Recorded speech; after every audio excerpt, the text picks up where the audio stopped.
बच्चों, मैं निर्मला नयन आप सभी के लिए हिंदी व्याकरण का नया विषय वर्ण लेके आई हूँ। भाषा की सबसे छोटी इकाई, पहचानो तो मुझको भाई, टुकड़े मेरे हो नहीं सकते, वर्ण या अक्षर नाम है भाई। बच्चों, हम जब कभी भी कुछ बोलते हैं तो हमारे मुख से अनेकों प्रकार की ध्वनियाँ निकलती है। जब उस ध्वनि को हम छोटी छोटी ध्वनियों के रूप में विभक्त करते हैं तो वही ध्वनि वर्ण कहलाती है। जैसे आम और आ।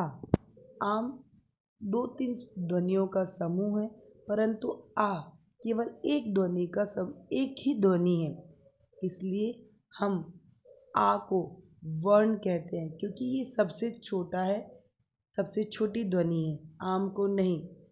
आम को हम वर्ण इसलिए नहीं कहते क्योंकि जब हम आम बोलते हैं तो हमारे मुख से आम के उच्चारण के लिए 3 प्रकार की ध्वनियाँ निकलती है, आ, म।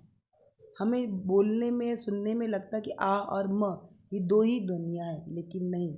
जब हम इसको व्याकरण की दृष्टि से देखते हैं तो ये आ, म, अ। म के साथ में ही अ की ध्वनि छुपी होती है।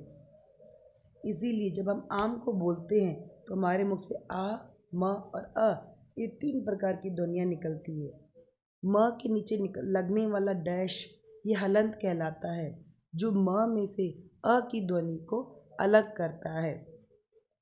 जब हम किसी शब्द को इस प्रकार छोटी छोटी ध्वनियों में तोड़ते हैं तो उसे ही वर्ण कहते हैं। वर्ण की परिभाषा कुछ इस प्रकार हुई। भाषा की सबसे छोटी इकाई या ध्वनि जिसके टुकड़े नहीं किए जा सकते वर्ण कहलाती है। बच्चों, वर्ण 2 प्रकार के होते हैं, स्वर और व्यंजन, जो हम छोटी कक्षाओं से पढ़ते हुए आए हैं, जिसी के आधार पर हम लोगों ने हिंदी पढ़ना सीखा है। स्वर के अंतर्गत अ से लेके अह तक हमारे वर्ण आते हैं, जो कि कुछ इस प्रकार है। इनकी साथ में मात्राएं मैंने दी है। स्वर का विस्तृत अध्ययन हम अलग से करेंगे। और व्यंजन कुछ इस प्रकार होते हैं, क ख ग से लेके श त्र ज्ञ तक होते हैं। इन्हें लिखने का एक निश्चित क्रम होता है, ये क्रम कभी भी नहीं बदलता है।